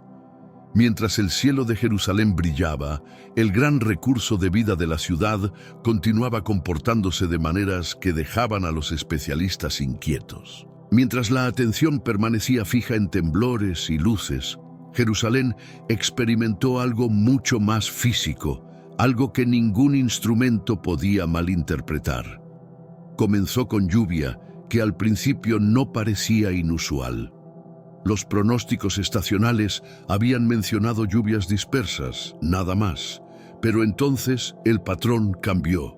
Lo que debería haber sido una llovizna pasajera se convirtió en algo persistente, rítmico, como si el cielo hubiera encontrado un compás y se negara a romperlo. La lluvia no llegó en oleadas. Llegó en medida, constante, inquebrantable, día tras día sin señales de agotamiento. Los meteorólogos revisaron sus modelos repetidamente. Los sistemas atmosféricos no se comportaban de esta manera. Las tormentas se mueven, rotan, se disipan. Esta simplemente se quedó suspendida sobre la ciudad como si hubiera sido anclada allí. Los residentes comenzaron a notar lo que faltaba. Sin truenos, sin relámpagos, sin viento que azotara las ventanas. Solo lluvia cayendo con una precisión casi mecánica que hacía que la gente se sintiera observada en lugar de simplemente mojada. Las cisternas que habían estado bajas durante meses comenzaron a llenarse. Los pozos que se habían secado despertaron. Los canales de agua antiguos que no habían visto flujo en años, de repente llevaban corriente nuevamente, serpenteando a través de pasajes subterráneos que los planificadores modernos habían olvidado que existían. Algunos lo llamaron bendición, otros lo llamaron extraño, porque aunque el agua era bienvenida, su llegada se sentía demasiado deliberada, demasiado sincronizada con todo lo demás que había estado sucediendo, como si alguien estuviera llenando tanques antes de que comenzara algo más grande. Como preparación, no coincidencia. Los agricultores fuera de la ciudad observaban sus campos reverdecer más rápido de lo que la estación permitía normalmente. Los brotes surgían, donde las semillas ni siquiera habían sido plantadas todavía, empujando a través del suelo como si hubieran estado esperando permiso. Un botánico de la Universidad Hebrea tomó muestras del agua de lluvia y encontró que era químicamente ordinaria, nada místico, nada anormal, solo H2O comportándose exactamente como debería, excepto por el hecho de que no dejaba de caer.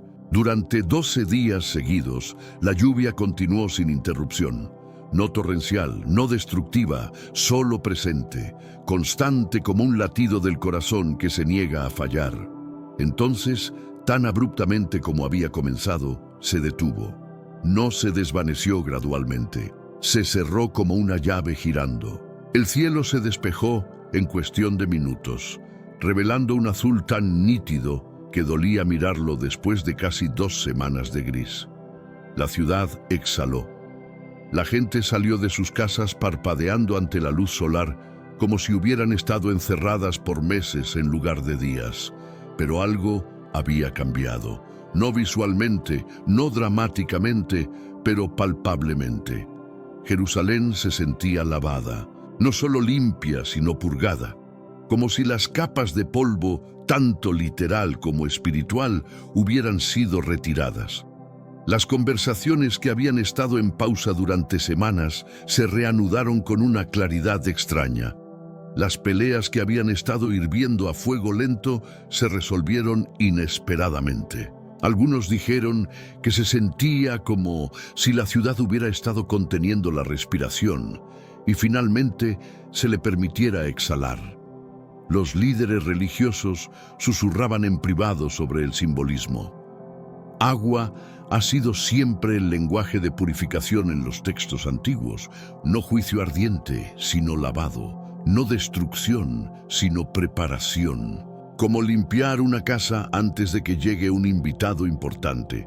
Nadie hizo proclamaciones públicas, nadie afirmó tener respuestas definitivas, pero los que conocían las Escrituras reconocieron el patrón.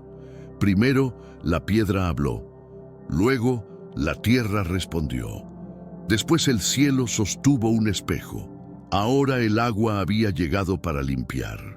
Y si todo esto era preparación, entonces la pregunta que nadie quería hacer en voz alta era simple y aterradora. ¿Preparación para qué? ¿Para quién? Porque en cada historia antigua, donde Dios se preparaba para entrar en una escena, nunca llegaba silenciosamente. Y Jerusalén había sido siempre el escenario donde lo invisible se volvía innegable. Mientras la ciudad todavía se secaba de las lluvias interminables, comenzaron a surgir informes desde los bordes exteriores, no del centro, no de los lugares donde las cámaras siempre apuntaban, sino de los márgenes, las colinas circundantes, los lugares que la gente cruzaba sin pensar dos veces. Pastores que trabajaban en las laderas al este de Belén comenzaron a notar animales comportándose de manera extraña, no asustados, no enfermos, sino atentos. Las ovejas que normalmente pastaban con las cabezas agachadas se detenían en medio de masticar y miraban fijamente hacia Jerusalén, no por un momento, sino por períodos prolongados, como si estuvieran escuchando algo más allá del rango humano. Los perros que habían sido entrenados para mantener rebaños juntos se negaban a ladrar. En cambio, se sentaban en silencio, orejas en punta, cuerpos tensos con concentración. Un pastor dijo que se sentía como estar en la sala de espera de un hospital justo antes de que saliera el cirujano. Esa quietud cargada donde sabes que las noticias están por llegar, pero no sabes si serán buenas o devastadoras. Luego estaban las aves. Bandadas que normalmente migraban hacia el norte en esta época del año, de repente cambiaron de rumbo. En lugar de seguir sus rutas estacionales, comenzaron a circular sobre Jerusalén en patrones que los ornitólogos no pudieron explicar. No era comportamiento de apareamiento, no era territorial, era como si estuvieran montando guardia, volando en formaciones amplias que cubrían la ciudad como un dosel viviente. Un observador de aves aficionado capturó horas de metraje mostrando los mismos grupos de aves regresando día tras día, manteniendo su vigilia aérea sin descansar en ningún lugar cercano. No descendían para alimentarse, no se dispersaban al anochecer. Simplemente circulaban, silenciosas y persistentes, como centinelas esperando una señal. En los mercados, los vendedores notaron que sus palomas enjauladas dejaron de arrullar. Los gatos callejeros, que normalmente peleaban por territorio, se movían en grupos extraños, mezclándose pacíficamente de formas que violaban todos sus instintos habituales. Incluso las ratas, nunca conocidas por su coordinación, parecían estar evacuando ciertas áreas de la ciudad vieja por completo. Los exterminadores se rascaban la cabeza mientras las infestaciones que habían estado combatiendo durante años simplemente desaparecían de la noche a la mañana. Los biólogos ofrecieron explicaciones. cambios en campos magnéticos, perturbaciones sísmicas menores afectando sistemas sensoriales animales, variaciones de presión atmosférica, todo técnicamente plausible. Todo insuficiente para explicar la escala y sincronización, porque esto no era un solo tipo de animal respondiendo a un solo tipo de estímulo. Era todo el ecosistema actuando como si hubiera recibido un memorando que los humanos no habían leído todavía. En las escrituras antiguas hay un patrón que los estudiosos habían notado, pero rara vez enfatizado. Antes de los grandes momentos, antes de las intervenciones divinas que alteraban cursos históricos, la creación a menudo reaccionaba primero, no a través de catástrofe, sino a través de atención. Los animales sabían antes que las personas. La naturaleza reconocía lo que los humanos permanecían demasiado distraídos para ver. Antes del diluvio, los animales vinieron a Noé. Antes del éxodo, las plagas comenzaron con el mundo natural volviéndose contra sí mismo. Antes del nacimiento en Belén, los pastores estaban en los campos en la noche, rodeados por rebaños que probablemente sintieron el cambio antes de que los ángeles aparecieran. Y ahora la creación alrededor de Jerusalén parecía estar tomando posiciones, no huyendo, no atacando, esperando. Un zoólogo entrevistado por un medio local trató de mantener la calma. Los animales responden a señales ambientales que no medimos completamente todavía, dijo. Pero admito que el alcance de esto es inusual. Si yo fuera supersticioso, diría que se están preparando para algo. Se detuvo, luego agregó más silenciosamente. Pero no soy supersticioso, solo estoy inquieto. Esa inquietud se estaba extendiendo. Porque si las piedras podían recordar, si el suelo podía hablar, si el agua podía redirigirse y el cielo podía sostener espejos, entonces tal vez, solo tal vez, el mundo animal estaba haciendo lo que siempre había hecho, respondiendo a frecuencias que la humanidad había aprendido a filtrar, viendo lo que los ojos ocupados con pantallas ya no podían captar. Y si toda la creación estaba tomando notas, si todo desde la piedra hasta las aves estaba alineándose alrededor de Jerusalén, entonces lo que sea que estuviera por llegar no sería sutil, sería inconfundible. El tipo de cosa que hace que incluso los escépticos más endurecidos se detengan y se pregunten si tal vez, posiblemente, las viejas historias no eran solo historias después de todo. Pero había otra capa a esto. Algo que incluso aquellos que rastreaban todos estos eventos de cerca casi pasaron por alto porque sucedió en silencio, en los márgenes, entre las grietas de lo que todos los demás estaban observando. Comenzó con los niños.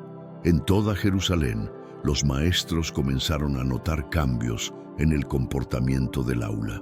Niños que normalmente luchaban por concentrarse de repente se volvían silenciosos durante las lecciones, no aburridos, absorbidos, como si estuvieran escuchando algo más debajo de las palabras del maestro. Una maestra de jardín de infantes reportó que durante el tiempo de descanso, sus estudiantes dejaron de jugar con juguetes y en su lugar se reunían junto a las ventanas, mirando hacia el monte del templo sin decir nada. Cuando les preguntaba qué estaban mirando, las respuestas variaban, pero compartían un tema extraño. La luz está diferente. El aire se siente más grueso. Algo está viniendo. Un niño de 6 años le dijo simplemente, la ciudad está despertando.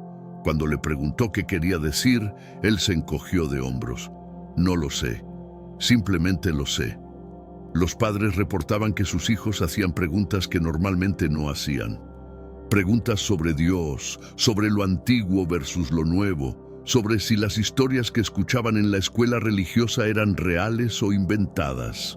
Pero no lo preguntaban con la curiosidad casual de la infancia, lo preguntaban con urgencia, como si de repente importara de formas que no podían articular.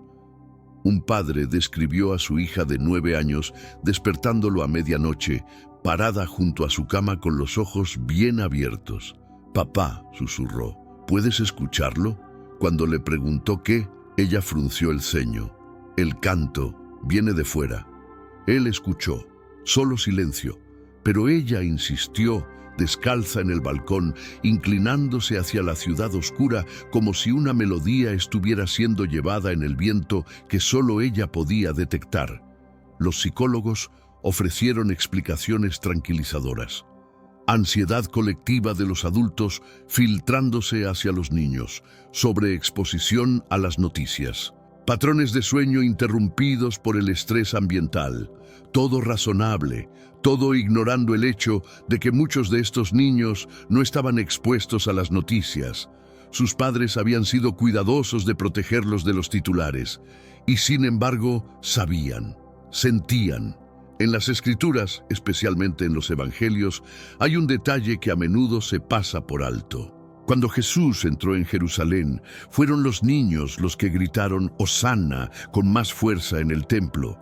Los adultos discutían teología, los niños simplemente sabían. Los líderes religiosos se ofendieron. Jesús los defendió. De la boca de los niños y lactantes has establecido fortaleza. Tal vez, algunos susurraban, la misma cosa estaba sucediendo de nuevo. Tal vez cuando la realidad se vuelve demasiado cargada, demasiado cercana a atravesar, son aquellos con menos filtros, menos cinismo, menos capas de racionalización los que lo detectan primero. No porque sean más santos, porque son menos entumecidos. Un rabino anciano comentó en privado a un colega: si los niños están sintiendo esto, entonces no tenemos tanto tiempo como pensamos. Dios no alarma a los pequeños sin razón. Cuando comienzan a notar es porque el velo está más delgado de lo que queremos admitir. Mientras tanto, en las colinas fuera de la ciudad, algo más estaba sucediendo que nadie podía descartar, como sugestión o ansiedad. Las fuentes que habían estado secas durante décadas comenzaron a fluir nuevamente. No gotear, fluir. Arroyos antiguos mencionados en textos históricos, pero considerados extintos, hace mucho de repente volvieron a la vida, cortando nuevos caminos a través de tierra que había olvidado lo que era la humedad. Los geólogos corrieron pruebas. Los acuíferos subterráneos estaban llenos, sí, pero no anormalmente. Las lluvias habían sido buenas, pero no excepcionales. No había suficiente recarga de agua subterránea para explicar por qué estas fuentes específicas, muchas de ellas en lugares que habían sido pasados por alto, incluso durante periodos de lluvia intensa, de repente rebosaban. Un hidrólogo que había pasado 30 años mapeando recursos hídricos alrededor de Jerusalén se quedó junto a una de esas fuentes recién despertadas, negando con la cabeza. «Esto no tiene sentido», murmuró. «Este lecho de roca es impermeable. No hay camino para que el agua llegue aquí, y sin embargo, aquí está». Sumergió su mano en el flujo, luego la probó. Fresca, pura, como si hubiera sido filtrada a través de kilómetros de piedra. Pero no hay sistema que podría lograrlo aquí. Alguien del grupo recordó un pasaje. Ezequiel otra vez. Las aguas saliendo del templo, volviéndose más profundas cuanto más lejos fluían, trayendo vida donde quiera que iban. Agua fresca sanando lo que estaba salado y muerto. Lo mencionó tentativamente, esperando ser descartado. En cambio, el hidrólogo se quedó callado por un largo tiempo. Finalmente dijo: «No soy un hombre religioso, pero estoy quedándome sin explicaciones seculares». Esa admisión se estaba volviendo más común.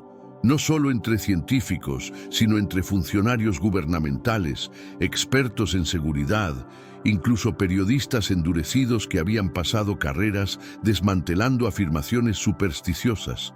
Algo sobre la acumulación, la sincronización, la forma en que cada evento parecía apuntar en la misma dirección, estaba desgastando el escepticismo de defensa. Un periodista veterano que había cubierto Medio Oriente durante 20 años dijo a un colega fuera del registro: «He visto guerras, terremotos, crisis políticas. Esto se siente diferente. No es caos, es coreografía. Y eso me asusta más que cualquier bomba. Porque el caos podías prepararte. Podías construir búnkers, almacenar suministros, evacuar. Pero coreografía, secuencia, propósito, eso implicaba inteligencia detrás de los eventos, implicaba que alguien o algo estaba orquestando, y si eso era cierto, entonces todo el marco moderno para entender la realidad, construido cuidadosamente sobre causas naturales y explicaciones materialistas, de repente tenía un problema muy grande. Mientras tanto, debajo del monte del templo, donde los equipos de excavación habían sido silenciosamente llamados semanas atrás, el trabajo continuaba en la oscuridad. Ninguna cámara permitida, sin comunicados de prensa, solo rumores filtrándose a través de trabajadores que hablaban con familiares, que hablaban con amigos. Rumores de una cámara, rumores de objetos. Rumores de algo tan significativo que las discusiones sobre qué hacer con ello habían llegado hasta los niveles más altos del gobierno. Un trabajador de seguridad, hablando anónimamente, describió una noche cuando el acceso a ciertas secciones fue completamente sellado. No fuera de límites, sellado, como concreto vertido sobre entradas, puertas soldadas cerradas. El tipo de cierre que haces cuando no quieres que nadie nunca mire adentro nuevamente. Cuando le preguntaron por qué harían eso, se rió nerviosamente. «Hombre, o encontraron algo tan valioso que no pueden arriesgarse a que salga, o encontraron algo tan peligroso que no pueden arriesgarse a que salga. De cualquier manera, alguien está aterrorizado». Los arqueólogos oficialmente negaron que se hubiera encontrado algo inusual. Solo conservación de rutina, dijeron, estabilización de túneles antiguos para prevenir colapsos. Nada que ver aquí. Pero aquellos que conocían el terreno notaron cosas. Aumento en la presencia de seguridad. Helicópteros llegando a medianoche a instalaciones gubernamentales. Reuniones entre funcionarios que normalmente nunca hablaban. Ministros de defensa sentados con eruditos religiosos. Algo impensable en circunstancias normales. Algunos especulaban sobre el arca, otros sobre textos antiguos.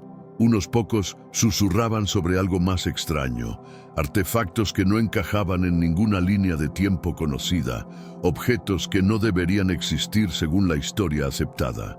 Pero todos concordaban en una cosa. Lo que sea que estuviera sucediendo debajo del monte del templo estaba conectado con todo lo demás. Las señales no eran aleatorias, eran marcadores, pasos en una escalera, y cada uno conducía más profundo hacia algo que la era moderna no estaba equipada para manejar. Un erudito consultado privadamente por funcionarios supuestamente les dijo: «Ustedes están tratando esto como un problema político o de seguridad. No lo es escatológico. Están tratando con tiempo del fin, sea lo que eso signifique, y no pueden encerrar eso con concreto o clasificarlo con un sello. Si esto es lo que creo que es, entonces las únicas opciones que tienen son prepararse o negarlo hasta que sea demasiado tarde para importar». Esa conversación supuestamente terminó la reunión temprano. Nadie sabía qué hacer con eso. ¿Cómo preparas una ciudad, una nación, un mundo para algo que los libros sagrados describen, pero que la vida moderna insiste que es imposible? Mientras esas preguntas permanecían sin respuesta en salas cerradas, la vida en las calles continuaba. La gente iba a trabajar, los niños iban a la escuela, los mercados vendían pan. Pero debajo de lo ordinario, una vibración, una frecuencia que la mayoría no podía nombrar, pero todos sentían, como vivir en la cima de una falla justo antes de que se mueva. El mundo aún no se ha roto, pero está crujiendo, y en las sinagogas, iglesias y mezquitas alrededor de Jerusalén, las oraciones se volvieron más urgentes, no performativas, no rutinarias, reales. Porque incluso aquellos que normalmente solo iban los viernes o sábados o domingos, estaban apareciendo en días de semana, empujados por algo que no podían nombrar, buscando anclas, buscando respuestas, buscando asegurar que si algo grande estaba viniendo, no los encontraría despreparados. Un imam describió su mezquita llena a medianoche, algo que nunca había visto fuera del Ramadán. La gente viene a orar que nunca viene. Jóvenes, viejos, me preguntan, ¿es este el momento del que hablaron los profetas? No sé qué decirles. Solo puedo dirigirlos de regreso a las Escrituras y decirles que se preparen sus corazones. Un sacerdote católico reportó lo mismo. Confesionarios llenos. Gente confesando cosas que habían guardado durante décadas. Como si sintieran que el tiempo se estaba acabando para arreglar cuentas. No es miedo, explicó. Es urgencia. Como cuando sabes que un invitado está llegando y de repente notas qué tan desordenada está tu casa, excepto que la casa es su alma y el invitado, bueno, no están seguros, pero saben que es alguien que no pueden mentirle.